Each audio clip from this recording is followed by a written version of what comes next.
And thank you for all of you for coming this morning, and thank you for the support throughout the season. We don't get the opportunity to say that enough, but we appreciate you being here day in and day out and helping us tell our story because that's important. I want to thank our fans and our partners. It's been a challenging year for the Calgary Stampeders, but we felt their support throughout the entire season, and we can't appreciate that enough. We have the most passionate fans, or some of the most passionate fans in the CFL, and we have incredibly strong partnerships.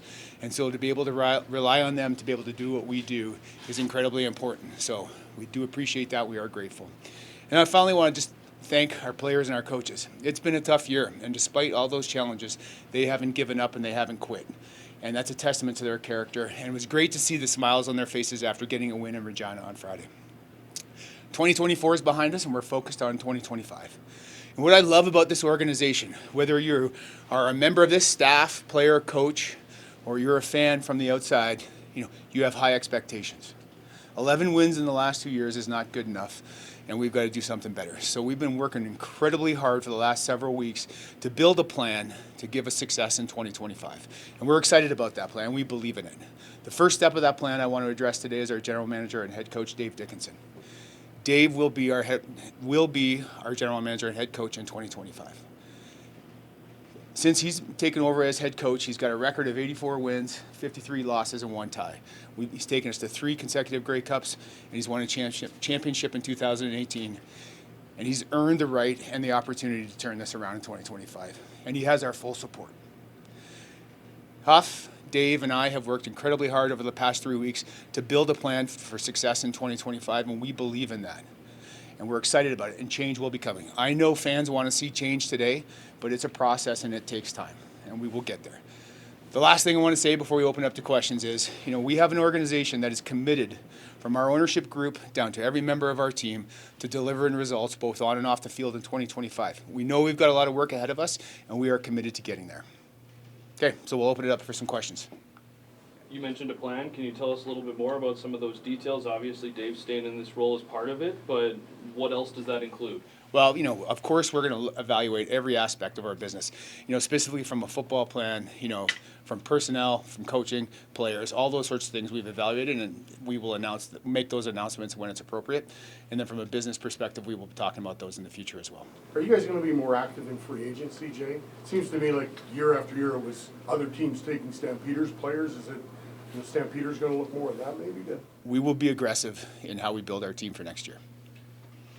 This team hasn't necessarily brought up the same level as American talent, American rookies that it has back in the past years when you went to the Grey Cup 3 years in a row there. What needs to happen to get back to kind of getting those newcomers to the CFL that maybe are from the U.S. that can come in and be impact guys for you and really help this team win? Yeah, no, we have, like I said, we've evaluated all aspects of our football operations, and we have, we are going to set expectations on Wednesday about what we want to do from a recruitment standpoint and how we're going to get there. And so, we are going to work incredibly hard to do that, to deliver that in 2025. Jay, how about a free agent strategy? Keeping your own players? There's a perception out there that a lot of guys get away from here. Yeah. Or not. We will continue to evaluate our players from this year. And we do have 32 players that will be going into free agency this year. And so we have a list of the players that, we want to keep. And then, unfortunately, we won't be able to keep them all, but we will be active in free agency. What makes you believe that Dave can lead this team to a championship in 2025? Because a championship's always the goal. Absolutely, and he's done it in the past, and he continues to be an incredibly positive coach. And like I said, he's earned the rights to be able to do that in 2025. Being the head coach and general manager at the same time, we don't see it too often. What are maybe some of the challenges that you've seen, and how can those be addressed moving forward from one guy having multiple roles? Well, I think people would assume that there's a big workload during the season, but the reality is much of the general manager job is done during the off season, and then we will rely on the player personnel department during the season to be more active, and we'll continue to do that. And then Dave can focus on being a head coach during the season as well as his general manager duties.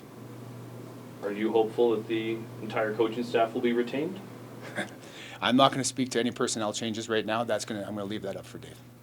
Jay, you acknowledge that the fans are demanding change, but I haven't heard anything of change in all of your statements.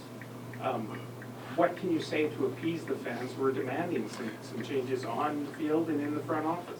Well, as I did say, change is coming, and that it takes time and it's a process. And so we'll announce those changes when the timing is appropriate. So is that change Dave's responsibility, or is that like a group between yourself and John Huffnagel? Like, who makes the decision on football operations? Obviously, Dave will make the decision on coaches, I would guess.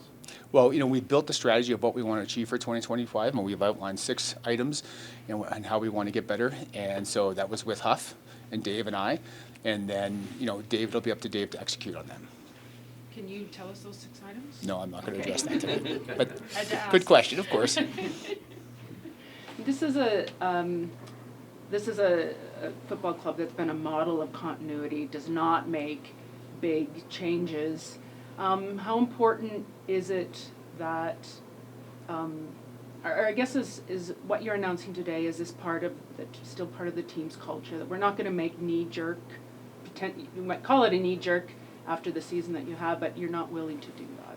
I think that's exactly right. It is a process, and anytime you're doing evaluations, and like any good business, we are going to evaluate all aspects of it, and it does take time, and we're not going to make knee-jerk reactions. I know fans want change and they want it today, but that's not the best way to do this. And it is a process, and we're going to continue to follow that process and to continue that consistency. From a business model, Jay, how was 2024? Was this a challenging year as well? Well, certainly it was a challenging year. I was going over our ticket metrics for the year, and it was flat for last year. So that's the first time since 2015 that we haven't declined. So some positives to build on. Nowhere near where we want to be, and we've got a lot of work to go there too. You mentioned John Huffnagel. Will he take on a different role, more or less, because obviously a huge bank of football knowledge as a resource there? Absolutely. He's going to stay on as an advisor like he is this year. And so, he is a resource that has been tremendous help for both myself and for Dave, and we appreciate all that he's done. He's also standing right behind you, so. Does Craig Dickinson fit into this plan going forward at any point? Well, he's been an advisor for us this year, and that's all I'm going to comment on. As for the future, Dave's going to comment on that when the timing is appropriate.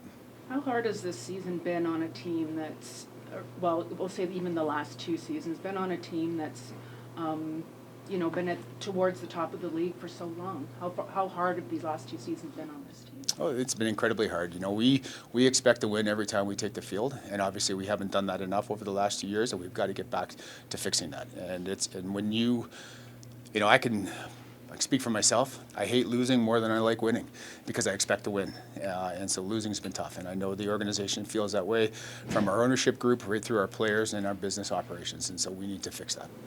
Just from a time frame perspective, what's the time frame for the new turf?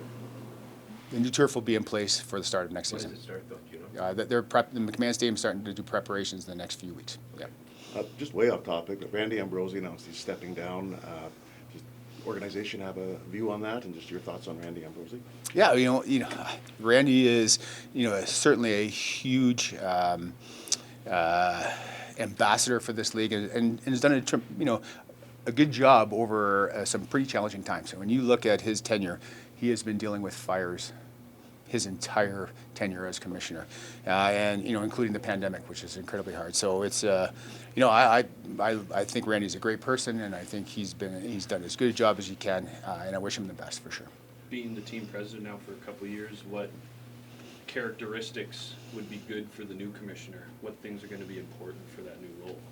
Well, obviously, you have an understanding of football, but really it's a business. He needs to have a strong business background, because that's really what it's all about as we enter into our media negotiations for 2027, and as we look to grow, because it's, we're not the only team that is looking to grow their ticket base. We all are, and we want to continue that, and so having a strong business background will be important.